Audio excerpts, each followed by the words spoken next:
It's 2020, and for the majority of the past decade, one question has been at the front of my mind, and I've been searching for an answer. That question being, what the hell happened with Nintendo of America and Xenoblade Chronicles? This was a game that by all accounts should have been given the star treatment by NOA. Instead, they gave the impression that they didn't care and was outright dismissive towards it, and they had to be dragged kicking and screaming to do their job of releasing a first-party Nintendo game. And since the announcement, and now impending launch of Xenoblade Chronicles Definitive Edition, I wanted to revisit this question and see if I could actually find an answer. I also wanted to recount the journey that Xenoblade took, because, much like an RPG or show, it's oftentimes not the final destination but the journey that matters. And Xenoblade certainly has one hell of a journey. The quick version. Xenoblade Chronicles was a game originally announced at E3 2009 as Monolith Beginning of the World. It actually wasn't in the press conference or on the show floor. The trailer was an extra item that was in the press kit. The game was later renamed Xenoblade and launched in Japan in June of 2010. In March of 2011, Xenoblade Chronicles was announced for Europe. However, Nintendo of America was strangely silent. After E3 that year and no Xenoblade news, it was reported that Nintendo of Europe wanted to show the game off at E3. However, Nintendo of America vetoed it, because they didn't want to show games that they had no plans on selling. The news didn't sit well with their fans and sparked Operation Rainfall, raising awareness of it and two other games, The Last Story and Pandora's Tower, in hopes that they could also be localized, as the other two games looked like they were going to be picked up by Nintendo of Europe and also skip America. It should be noted that in Japan, all three of these games were published by Nintendo of Japan. One is a first-party title, the other two were as partnerships between Nintendo, Mistwalker Studios, and Gambarion. Xenoblade Chronicles released in August for Europe and September for Australia. It wasn't until December of 2011 when Nintendo of America announced it was coming for April of 2012, as a GameStop store exclusive, presumably because GameStop had paid for it. That's the basic story. So what was it that made Nintendo of America give the general appearance of having to be dragged kicking and screaming to do their job? Why did they refuse to do their job and localize a first-party Nintendo game? Why was this game the straw that broke the camel's back and caused their fanbase to think that a mail-in campaign was necessary? What actually unified their fanbase, something that not even Bring Back the National Dex has managed to do? And just what is Monolith Soft and how did Nintendo come to own them? On January 31st, 1997, Squaresoft released Final Fantasy VII in Japan. Later that year, on September 7th, 1997, it launched in North America with a rather aggressive marketing campaign that finally broke RPGs into the mainstream in North America. The following year, Xenogears launched in both Japan and North America. The game originally started as a pitch for Final Fantasy VII, written by Tetsuya Takahashi and Kaori Tanaka, better known as her pen name Sorya Saga. However, it was rejected, but was allowed to continue as its own project. The success of Final Fantasy VII also caused Square to focus on the next Final Fantasy, and eventually led to Tetsuya Takahashi leaving and forming Monolith Soft with Hirohide Sugiura, due to lack of funding and creative opportunities. Monolith Soft was founded in 1999 and became a subsidiary of Namco, in order for them to be able to focus on only making games. After forming a team, they started development on Xenosaga for the PS2, which was released in 2002 in Japan and 2003 in North America. In 2001, they started development on a second game, which I'm definitely mispronouncing, Baten Kaitos Eternal Wings and the Lost Ocean, a GameCube exclusive that was released in 2003 in Japan and 2004 in North America. In 2002, the president of Namco, Masaya Nakamura, retired, resulting in changes that made Monolith Soft feel like they weren't being given enough creative freedom. Then in 2003, Satoru Iwata approached Monolith Soft about developing a new Mother game. Wait, what? Yes, there was a pitch for a Mother game which involved having the world constructed out of felt.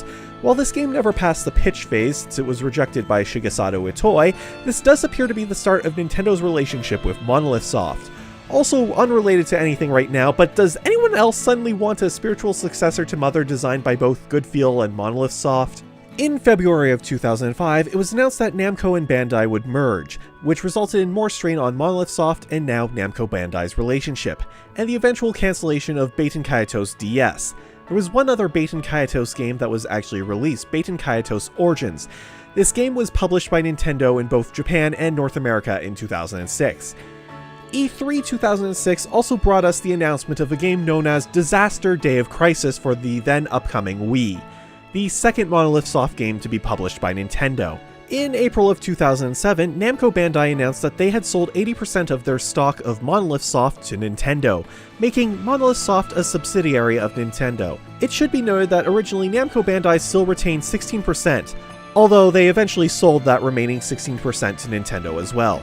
The reason for the acquisition was Monolith Soft is just a group of people who wanted creative freedom to create their games, and Nintendo offered them just that.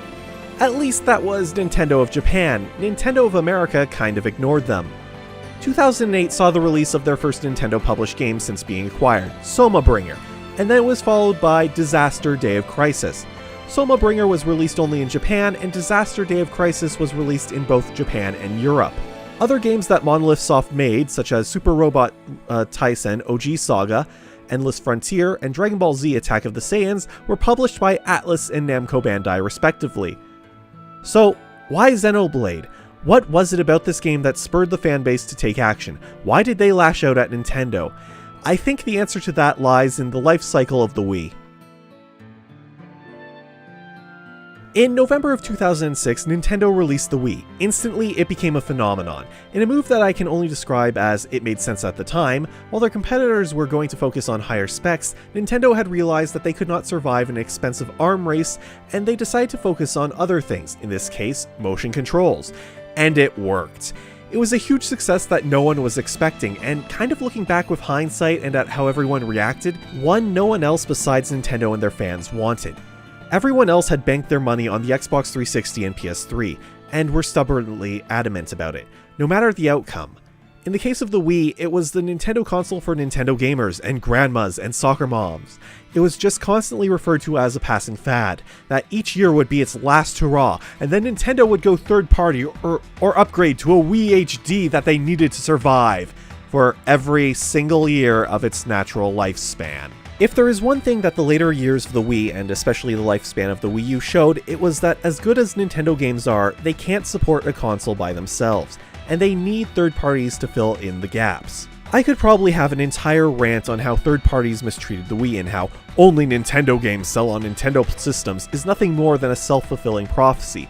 But the main point we need right now is that, unsure of the Wii's prospects, third parties flooded the system with whatever they could. And to see if the console was receptive to hardcore games, they released the test game, an endless litmus test where the results have already been determined. Here's a rail shooter. Oh, it sold well? Here's another. It didn't sell well? Oh, you clearly don't want games. So how does any of this tangent on third parties actually relate to Xenoblade? Well, when you've been overwhelmed and burned with constant garbage on a platform, what do? You either move on or stick with the companies that didn't burn you.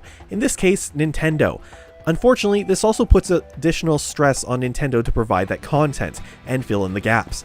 And once again, as good as Nintendo's games are, they can't support a system all by themselves. As a Nintendo fan, the last 2 years of the Wii was absolutely depressing and constantly draining. Game media stopped covering the Wii. If they even bothered covering it at all, they were outright hostile towards it. Consequently, I think that was one of the factors that led us to getting Nintendo Directs. And support just dried up. It seemed like third parties were looking for any excuse necessary to drop the system, and they got it in spades. From the economy crashing in 2007 and 2008, to piracy becoming prevalent and super easy to do on the Wii in 2009, to even them just poisoning the well enough with constant garbage to have the lasting effect and keep people away. So, if you can't rely on third parties to release games and can only rely on Nintendo, what happens when Nintendo stops releasing games? Well, you get a lot of frustrated Nintendo fans for starters. So, to answer the question of why Xenoblade, why was it this game that broke the camel's back? I don't have a concrete answer, but my guess is everything just finally hit a boiling point that people were fed up with. The mistreatment by third parties, various Nintendo releases skipping North America for no reason, a completely barren schedule with nothing on it besides Kirby and Zelda, games being announced for Japan that you had to immediately ask if we were even going to get, a restrictive region-locked platform that you were unable to import games on without jailbreaking, and being at the mercy of what Nintendo of America decided to release. It all added up to that boiling point. Xenoblade wasn't the first Nintendo-published game to be denied a release in North America. And much like third parties in the test game, Nintendo of America had a certain phrase that was a kiss of death. We'll see how it sells in Europe or Japan. As far as I can recall, Xenoblade is the only game that was released in North America after Nintendo of America had said this phrase about it. And while right now I can only find this being said for Disaster Day of Crisis and Xenoblade, I remember it or a similar phrase being a lot more common. I think there was a certain arrogance around Nintendo, and specifically Nintendo of America at the time, that a game could only be a big success after selling millions of copies, and that anything less than that was a waste of time and effort. As a customer, the Nintendo of America of 2012 scares me. If Splatoon was actually a Wii game around this time, I'm not sure we would have got it. Instead, I fear that they would have just used their wait-and-see approach on how it sold in Europe and Japan. Unfortunately, Nintendo had a bit of a stigma around them at the time, how they were nothing more than a Mario, Kirby, Zelda, and Pokemon machine, and much like the mess with third parties above, part of that was their own making. Purchasing a console is very much a faith-based investment. Like, for example, the Wii, you bought into it knowing that while it may only have Twilight Princess available at launch, there would still be Super Mario Galaxy and Super Smash Bros. Brawl. It's sold on trust that you will eventually be able to get the things that have been shown. I think one of the many contributing factors to the mess that was the Wii U was that at the time, Nintendo had greatly soured the trust of their customers. Coming off of what appeared to be Nintendo of America actively ignoring some of their games in the last years of the Wii, why should anyone believe that anything that isn't Mario, Kirby, or Zelda is coming and be invested in your system? Once again, would the Nintendo of America of 2012 have given us Splatoon? I don't think so, because with Xenoblade they were already actively ignoring first-party Nintendo games, games that it would be in their best interest to actually localize and release. Just what on earth was their business plan? So, let's talk about business. All too often it's brought up that video games are simply a business, that they have to make money one way or another. Nowadays, that could include games that are now stripped of content to sell back later, season passes or loot boxes, or anything else to make you feel like you just paid a $60 down payment. In a now rather infamous podcast released in August of 2015 that resulted in a Nintendo of America employee being fired, it briefly touched up on Nintendo of America's decision to pass on Xenoblade and brought up this point. You look at something like even Xenoblade Chronicles, people love that game, within a certain group. That game is not the type of game that just pulls in enough to justify the costs on that. So that's like, we got it, by the states by luck.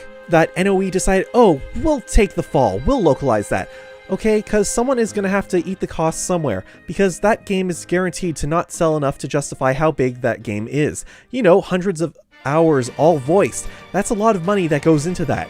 And people are like, why do you guys hate money? We don't. That's why you literally can't make everything. And people don't like finding out that their fan base is actually too small to justify the cost of the thing they want. Okay, ignoring the hyperbole and that Xenoblade only actually has 10 hours of cutscenes, yes, that is a valid point. Is there an actual market for RPGs on Nintendo systems? Would people have even bought it? Would that have justified the costs in localizing the game? However, my counterpoint to that is also the exact same point. Since video games are a business, why wasn't it released? Should that have actually mattered to Nintendo? I'd argue that's irrelevant. First of all, as this is a first-party Nintendo game made by a Nintendo-owned studio, it's therefore exclusive to their system, and should therefore be as much of a selling point as a Mario or Zelda game. Once again, it's in their best interests to release it. Secondly, it's not always about the individual game's sales, but a steady stream of varied content to show that the system is alive. I may not care about, say, Endless Ocean, but that's still something that was released and was willing to try out. If all you release is Mario platforms or platforming games, people will get sick of them. Variety is the spice of life for a reason. Third, from a business perspective, first-party games are unique in that they don't need to be super profitable. They need to be the reason to own the system and bring people into the ecosystem to, in theory, buy more of your games or your partner's games. Not everything needs to be or will be a profitable venture. Sometimes the only actual profit and value of releasing something is keeping your customers happy, so that they will be there for future endeavors, instead of having your most loyal fans absolutely terrified to the point that they believed the campaign was necessary. And since we're looking at this under the video games are a business lens, under a much wider lens, what business reasons was there for them to ignore it?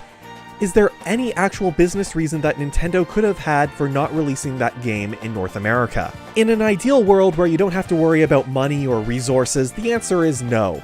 In reality, the answer should still be no, and here's my case. Having just acquired a studio, it would make sense to release their games primarily for two reasons. The first is so that they can make back money and potentially make money off of them as soon as possible. The second is more for the long term. Nintendo of America should have released their games so that they were building a fan base for those games on the system, especially since they were unlike anything else on the system. It just seems like an incredibly short-term decision, especially when many studios can only release a single game once every 2 years. Not releasing one game, I could maybe understand. The problem is, since being acquired by Nintendo, Xenoblade was the third original game from Monolith Soft that Nintendo of America ignored for reasons that only they know. Once again, the two games that Monolith Soft had made in this time period and were actually released in North America was published by someone else. Of the three Nintendo-published games, the first one was Bringer, an action RPG for the DS. While I don't have any numbers, there is no amount of money in the world that can make me believe that there was no market for RPGs on the DS. The second game is probably a lot more interesting, especially if we're going to look at this from a business perspective. Disaster Day of Crisis was briefly introduced on the E3 2006 Wii Sizzle Reels. It didn't resurface until 2008, where it launched in Japan and Europe. Here's the interesting thing. The game was completely dubbed in English for the Japanese release. The European release had a completely new dub, and here's the kicker. According to Ruben Langdon, one of the mocap and voice actors of the game, Nintendo of America had commissioned a redubbing. Reggie Fils-Aimé has been quoted saying that he thought the voice acting was laughable and that the game wasn't worth a $50 price tag. You know, the redub that they commissioned, that they paid money for. Did Nintendo of America just accept it as a loss and write it off? Because why? Maybe I'm misremembering, mainly because I'm going off of release dates from Wikipedia, but there was 2 months after Wii Fit was released where Nintendo released nothing in North America, or after Animal Crossing City Folk was released in November, and they released nothing until March 9th with the new Play Control ports of Mario Power Tennis and Pikmin. I'm just saying there was some very clear and obvious gaps in the release schedule that they could have quickly dumped it in, even if they didn't care for it. The more I dig into this situation with Monolith Soft, the weirder everything gets, because this is also the only time that I'm aware of that Reggie has publicly badmouthed a Nintendo or any of their partners' games. Even the previous year, when asked about possibly blocking shovelware on their hardware, Reggie had said, "What we don't do is we don't have some sort of filter for quality because quality is so subjective." And yet that's strangely what happened here. Just what happened with Monolith Soft? What happened with Disaster Day of Crisis? What happened with Nintendo of America? What the hell happened with Xenoblade? So, officially the explanation that Nintendo of America has given was that they were waiting to see how it went in Europe. We will be watching very closely what happens in Europe. Certainly if there are business opportunities and positive customer uptake from some of these titles, that there will be great data for us to consider as we look at what to do with these titles. Even when it was announced, they didn't stray from this narrative. Our fans are very passionate and have demonstrated an interest in this game. We certainly appreciate that passion, but it alone did not impact our decision to launch the game or the time frame in which it would launch. Let's be real here. No company is going to admit if a fan campaign like Operation Rainfall actually had an impact, because if they did, that just opened them for constant badgering. And unfortunately, I don't think there's ever going to be an official conclusive answer. However, I have 3 speculative possibilities. The first, much like Nintendo of Europe said, Nintendo of America had no interest in releasing it, and we got it due to having nothing else to release at the time and to fill holes in a schedule. The second, despite what Nintendo of Europe said, Nintendo of America did intend on releasing it later, and was just towing the line. We have no plans to release it at this time, we haven't announced it. Why are you asking these questions? We're only talking about Skyward Sword and Kirby's Return to Dreamland right now. They saw that there was nothing available for 2012 and planned accordingly despite criticism. The problem I have with both of these possibilities though is that it leaves us with so many unanswered questions about Bringer and Disaster Day of Crisis. Which leads me to what I think is the third and final possibility, which is as baffling as it is terrifying. Nintendo of America didn't know that Nintendo owned Monolith Soft. No, really, I'm serious. This is a legitimate possibility. Because suddenly, a whole lot of things begin to make sense. In October of 2012, an article on Kotaku titled, "It's time for Japanese developers to stop hoarding their RPGs," then president of Nintendo of America, Reggie Fils-Aimé, had this to say about the, at the time, unrevealed Xenoblade Chronicles Cross. "We know that they're working on a game. I personally haven't seen it, but I know there's a lot of excitement in Japan and Kyoto about what they're working on, so I look forward to seeing it. In the end, if it's a game we decide to publish from what would be a second-party standpoint, certainly we'd love to bring it here to the US. A second-party developer would be something like Game Freak and Pokemon, where Game Freak isn't owned by Nintendo and is free to work on other consoles, however, Pokemon is exclusive to Nintendo's platform. The strange thing is, I don't think Reggie misspoke. His responses are always very stock and safe. If he isn't supposed to talk about something, his lips are sealed. Leading me to wonder, did they not know that Monolith Soft was acquired and was a first-party developer? Did they just think it was another developer in Japan that they were partnering up with to publish and release their games? Like what happened with The Last Story and Pandora's Tower? Because this, as strange as this is, this makes everything make sense. Unfortunately, like I just said, there's no way to know for sure unless Nintendo of America actually comes out and says what happened, which I don't think is ever going to happen, and unfortunately, confirmation bias is a thing. This is still only speculation and based upon what information I have. But that's the answer I came to, and after 9 years of wondering why Xenoblade wasn't at E3 2011, and why Nintendo of America stopped Nintendo of Europe from showing it, and said that they have no plans on selling it, I'm satisfied with that answer, and I don't need this eating me up anymore. As frustrated as I was at the time, in the end, it all worked out, and perhaps for the better. I can't imagine Xenoblade without the British voice acting. They knocked it out of the park. And after all that, I do think the future changed for the better. I don't think people forgot and just let Nintendo of America off the hook. I remember seeing people joke that if Shulk was in Smash Bros. For 3DS and Wii U, they would have to protest to have him be a playable character in the US version of the game. Release-wise, Xenoblade Chronicles Cross came out the same day in North America and Europe, while Xenoblade Chronicles 2 had a simultaneous worldwide release, the same with Xenoblade Chronicles Definitive Edition. The fact that Xenoblade Chronicles Definitive Edition was announced as one of the "but before we go, there is one final announcement" in a Nintendo Direct really does show how far we've come from a trailer hidden in a press kit. That this game is seen in the same league as Nintendo's other heavy-hitter games, such as The Legend of Zelda Breath of the Wild 2 or Animal Crossing New Horizons, is kind of amazing considering where we were 9 years ago. I don't know what the future holds for this series, but that just means I can imagine the possibilities. Now then, can we actually get Rex in Smash Bros?